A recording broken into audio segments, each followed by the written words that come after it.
With this minor scale guitar lesson video, we'll take another step closer to being able to solo and improvise by learning some classic flamenco style riffs.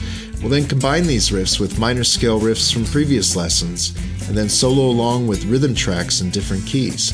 Along with guitar tabs and box pattern diagrams, we'll cover it all with the step-by-step approach. Learning how to solo or improvise on guitar, it's very similar to learning how to speak another language. When you learn another language, you learn and copy one sentence at a time. With music, those musical sentences are riffs. And what we did with the previous lesson in this series, we've learned a couple of classic minor scale riffs. With this lesson, we're going to learn some additional minor scale riffs. Then we're going to start combining or connecting these riffs with the older riffs. So in a way, instead of individual sentences with this lesson, we're going to start constructing some mini musical paragraphs. And this will be a great foundation down the road for you if you hear how these classic riffs work together. It's just going to give you better ideas when you start making your own solos. And in addition, we'll also hear how these riffs sound with various rhythm tracks in different keys. Now we'll introduce each new riff in this lesson using the A minor box pattern along the 5th fret. If you're unfamiliar with the A minor box pattern, I'll leave a link in the video description. You can review that earlier lesson. Quick review of the A minor box pattern. It'll sound like this.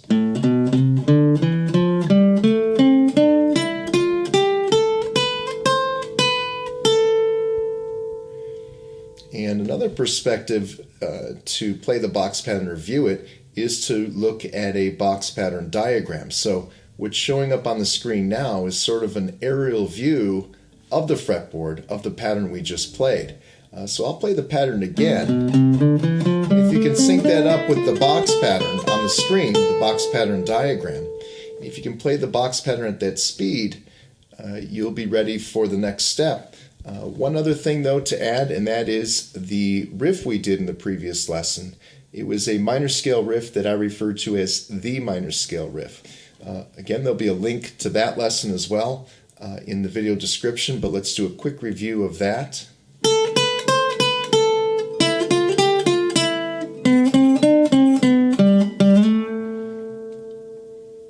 So with those two options, the A minor box pattern and the minor scale riff, we've got a great foundation now to start building these musical paragraphs. In the next clips now, we're going to start learning some new riffs. Now the next riff we'll introduce I call the low strings riff, and there's no mystery. It's focused on the lower register of strings within the A minor box pattern. And it's a real basic riff, but when we combine it with the previous riffs, it'll be a little bit more interesting. But let's start with the low strings riff, and all you're doing is sending the A minor box pattern, but we're going to stop in the middle of it.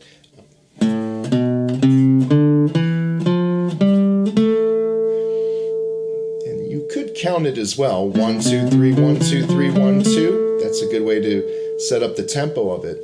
Now let's do it 3 times in a row just to get it down.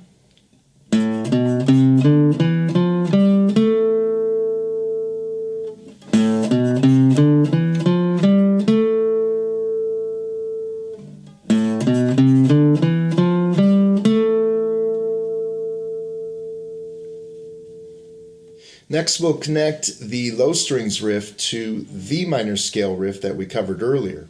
We'll start with the minor scale riff, and here's how they'll sound when they're connected.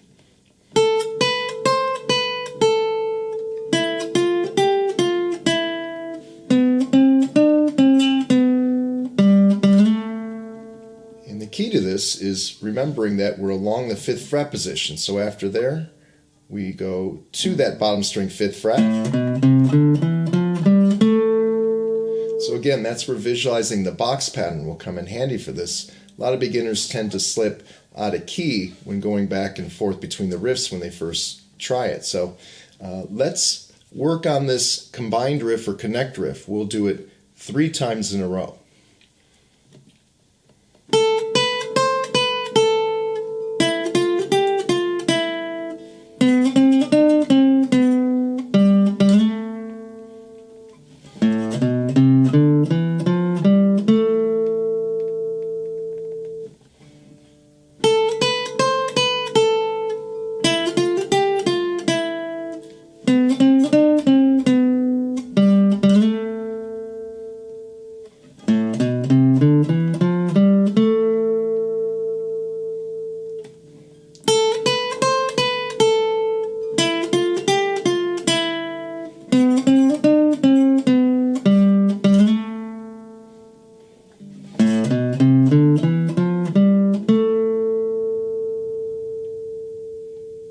next minor scale riff, if you're new to soloing, we'll be introducing you to a new technique, the hammer-on technique or the hammering technique. And again, we're going to be within the A minor box pattern, this time on the second string. The first finger will be on the second string 5th fret. And the hammer technique is we pluck that note, and while it's still ringing, you press down or hammer with that second finger up 1 fret. So from the 5th to the 6th fret, we pluck the string once, but we're sounding 2 notes. And if you look at the tab, the hammer technique or effect is indicated with the curve between the 5 and the 6. And then, after that, the note that follows with our 1 finger, it'll shift to the first string 5th fret. Now, if you're a beginner, you may have to, after the hammer, shift the first finger over to play that 3rd note. But the objective, or if you have enough finger strength now, is to eventually flatten that first finger. You get a little bit more of a speed effect with that. And that 3-note combination is played 3 consecutive times for this hammer-on riff that we're going to do. And here's how this will sound. And then you repeat that 2 more times afterwards. And that's the hammer-on riff. Let's do that. Let's review it one more time.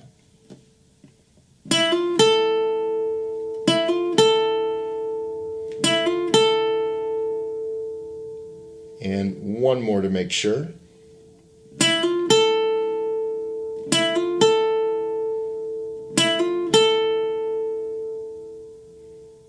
Next, we'll connect the low strings riff to the hammer-on riff. Again, everything is within that A minor box pattern. And here's how that'll sound. And if you think keeping that first finger aligned along that 5th fret, you shift to play the next riff.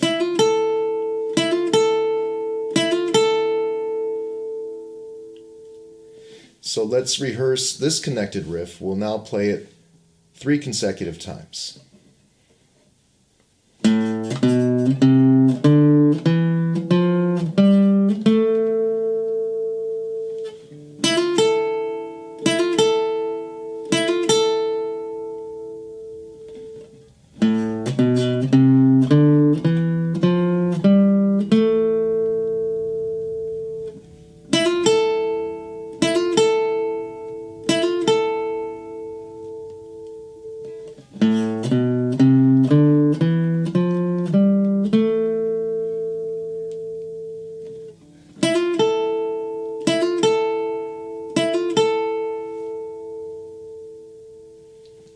Coming up in the next clip, we're going to play all 3 of these minor scale riffs along with the minor scale box pattern with a backing rhythm track.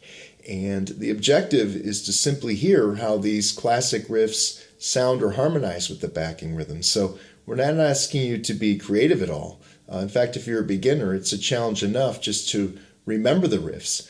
But it's also going to be a challenge, especially if you've never played with the backing rhythm before, to just concentrate while that rhythm is being played, while you try to memorize or repeat these riffs. So step 1 with that is to figure out a game plan or a running order of riffs that you'll play beforehand.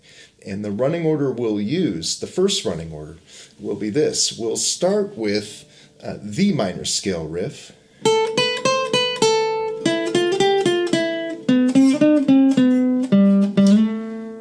Then we'll go to the low strings riff. Then we'll go to the hammer-on riff. Then we'll play the box pattern.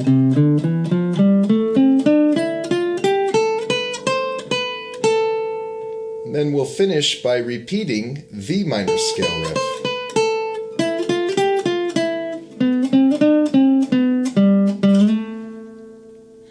Again, the objective is not to be creative. This is a beginner's lesson with riffs. If you simply play them correct, and with clarity and some decent volume. It really sinks in. It's a great foundation for when you start improvising down the road.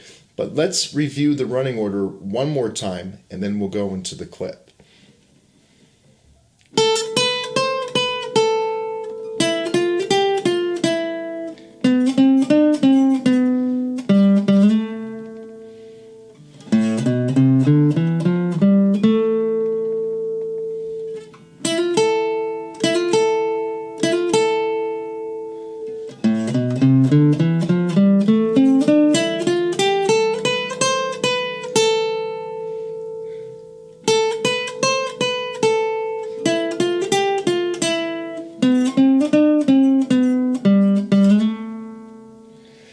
Just to help a little bit with the next clip, there will be a rhythm track, but there will also be a guide solo track. So you will hear me playing these riffs, and so the objective is, again, just to hear how everything harmonizes. So don't play too fast, and don't play too slow either. Try to keep up with the guide solo track, and we'll follow that running order now with the next clip.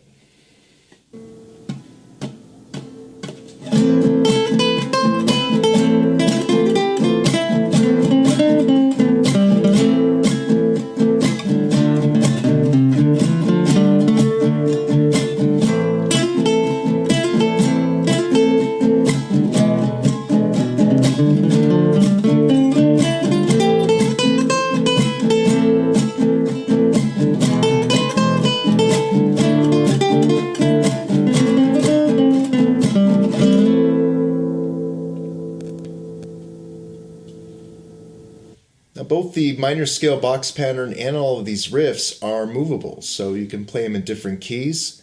It's just a matter of shifting up or down the fretboard.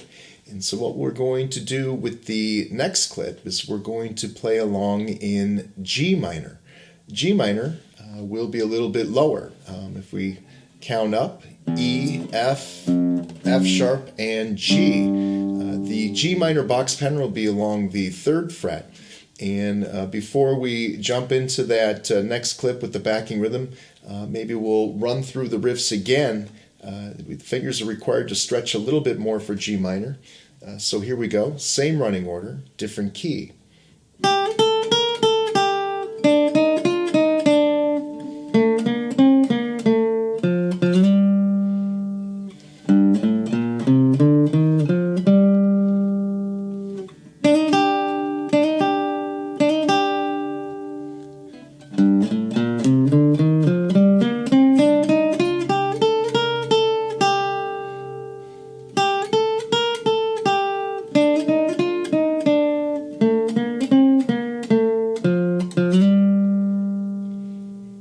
With that, let's play along now with the rhythm track, the next clip in G minor.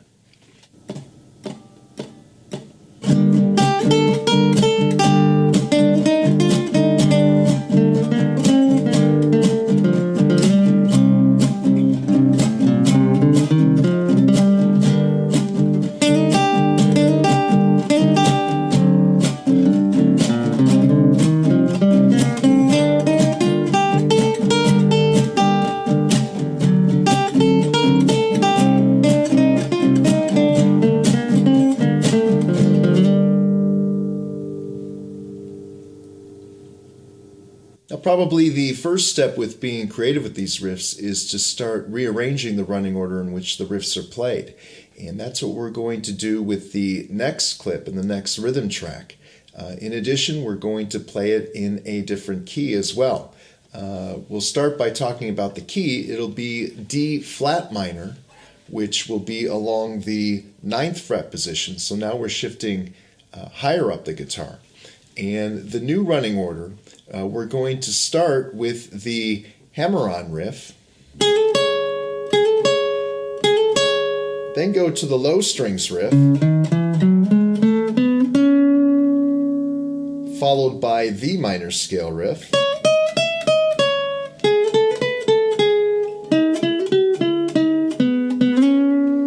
then the box pattern,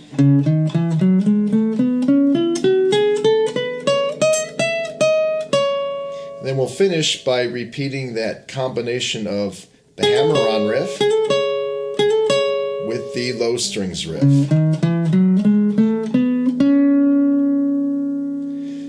Maybe a good idea to review that one more time, that running order.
Now hopefully by this point of the lesson you have each riff memorized, and you're also getting a little more comfortable with playing these riffs along with backing rhythms. And what we'll do with the next clip is we'll have one more rhythm track. This one will be in the key of B flat minor. B flat, all the riffs or the box pattern will be aligned along the 6th fret position.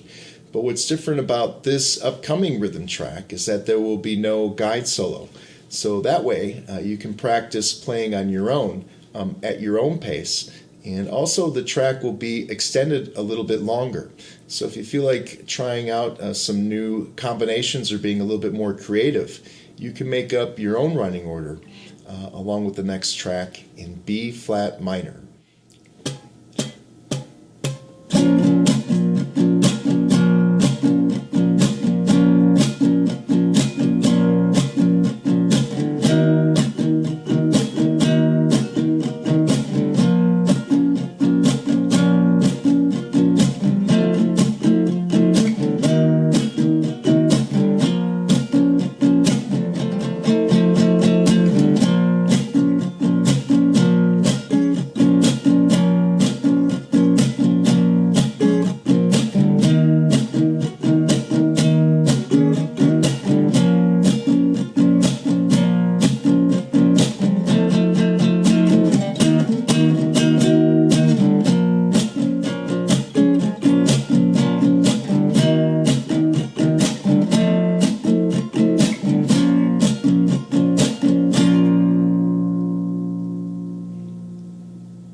Once you have this lesson down, the next level or lesson up with minor soloing basics will be to learn how to phrase minor scale riffs while playing with rhythm.